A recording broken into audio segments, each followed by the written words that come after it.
Hey everyone, so it's been a while since I've recorded a storyline video, but I wanted to share something super awesome. Came out a little while back, but it is a print slide trigger.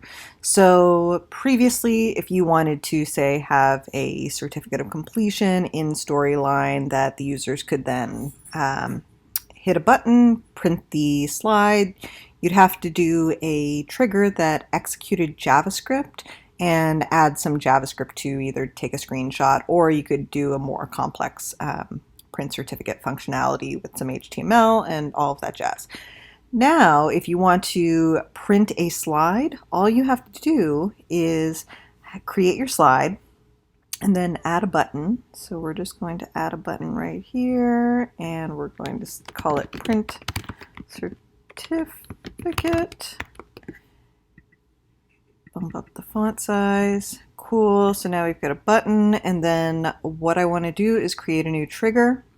And what you're going to see in the trigger wizard is a new trigger, or a fairly new trigger, that's if you type in print, you get print results or print slide.